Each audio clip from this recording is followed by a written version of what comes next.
Hi there guys, I'm Nikhil from notionhub, and in this video, I'm going to show you the most important tips and tricks for your Xiaomi 12. By the way, I'll also be uploading a dedicated video for the best feature section where I'll be showing you all the features available on this phone. So do check out that video as well. Link will be in the description. With that said, let's look at the most important tips and tricks. First, let's disable all the ads or things that can generate ads or annoying notifications. So to do that, go to settings, select the fingerprint settings option, then authorization. Now disable this toggle. There will be some bloatware applications pre-installed on your phone. Directly delete them, and if you can't, at least disable them. Next, I'm going to show you some system applications which you can't delete, but they will create some kind of ads. For example, you can go to downloads, go to settings menu and disable show recommended content. Next, we have to do the same for security app. Just go to the security app cleaner and disable the toggle. Next, go to music app, settings, advanced settings, then disable. It's not the end. Finally, you can also find it in themes. Go to settings and disable show ads personalized recommendations. Now besides these, there might be some other bloatware that I missed out. So if you find them, do let me know by commenting below this video. Next, we have the famous object eraser feature on this phone, and it works pretty easily. Just open the Photos application, just select the photo, just go to Gallery, select the photo, click Edit, Create, and then Erase. In Erase, you have more options, like you can do it manually. You can remove objects, remove lines, or remove people.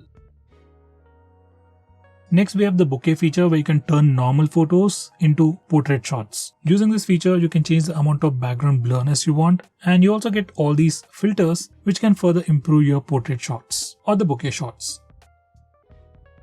Next, we have the famous feature to actually change the sky in the background. This is how it works, and it actually can make your photos look a bit more unique.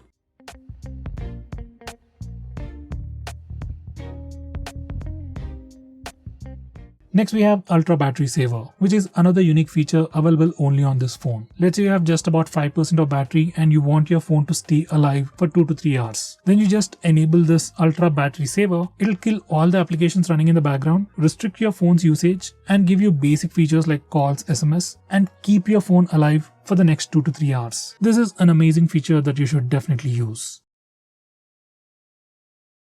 Next, we have Circle to Search. Now this particular feature is enabled by default. To trigger it, you just need to press and hold on the bottom bar and then just circle to do a search. This is just like Google search, but you can precisely circle the object that you want to search for.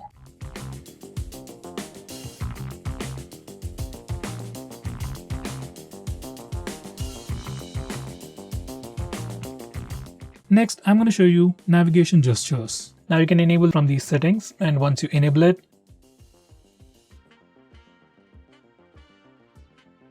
you can swipe from the bottom of the screen to go home, swipe and hold for recent tabs. You can swipe from the left side or the right side to go back a step. For Google Assistant, you can swipe from the bottom left corner or the bottom right corner. And just like on iOS, you can just swipe left or right on the bottom bar to quickly switch between applications. Next, we can also trigger Google Assistant by just using the power button. You just need to enable this toggle and then press and hold the power button to trigger Google Assistant. Next, I'm going to show you how to enable the dark mode on this phone. So from settings, you can enable the dark mode, and once you enable it, all the system UI elements change to the dark mode. Even stock apps like phone dialer, SMS application even change to the dark mode. Even the Google applications will automatically change to the dark mode. Now this dark mode definitely helps you save some battery, looks much more cooler, and also affects your eyes less at night. From these settings, you can also schedule to automatically turn on and turn off dark mode at a specific time. Next, I'm going to show you how to take pictures using palm gesture. You just need to enable this option and just show the palm to the front-facing camera, and your phone will automatically take a picture. It's not a big feature, but something you might definitely want to try. Next, I'm going to show you how to take screenshots on this phone. By default, on any Android phone, if you want to take a screenshot, you can just press the volume down button and power button both at the same time to take a screenshot. For some reason, if that's a bit difficult for you, on this phone we also have the 3-finger screenshot gesture. Once you enable it, you can just swipe down using 3 fingers to take a screenshot. By the way, we also have a quick shortcut to take a screenshot even in the notification toggles. Next, I'm going to show you how to take a longer screenshot. So to take a longer screenshot, first we need to take a regular screenshot. You can either use the buttons or the gesture. Now once you take a screenshot, you'll see a small pop-up preview. Just tap on scroll to start taking a long screenshot. Next, I'm going to show you how to take partial screenshots. To do that, you just need to place 3 fingers on the screen and hold, and you'll get a preview. From here, you can just drag to select the area that you want to take a screenshot of.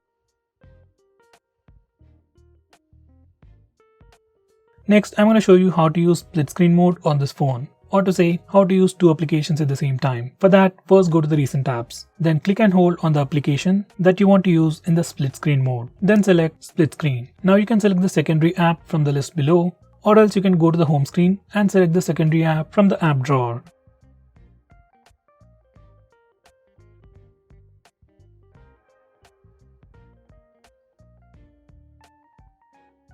Next, if you want to change the display sleep time or the display screen on time, you can do that from these settings. Normally you can find it in the display options on other phones, but it's a bit tricky on this phone. Next, if you want to display the memory usage on the recent apps page, you need to enable this particular toggle. And once you do that, every time you go to the recent apps page, you can check out the memory status. Next, if you want to display the battery percentage on the status bar, this is what you need to do. Go to these settings and you can choose between any of these options. I would select percentage outside the icon. Similarly, if you want to display the network usage of your phone on the status bar, just enable this toggle. Once you're done, your phone will display the real-time network usage information on the status bar. Next, I'm going to show you how to change the default applications for regular profiles like the default browser, SMS, and so on. For that, you need to go to the settings and come to this particular page, and from here, you can change your default browser, default SMS application, default email app, and so on.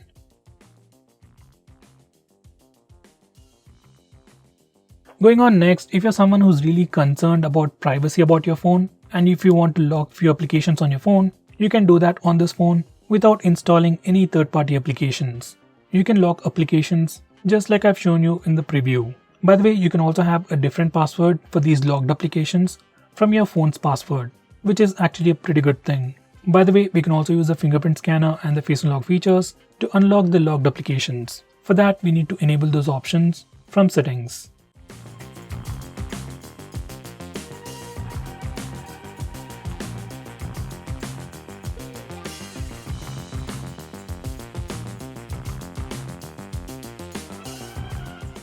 So guys, these are all the most important tips and tricks that you need to know about your phone. If I missed out on anything important, do let me know by commenting below this video. With that said, this is Nikhil signing off. See you in my next video.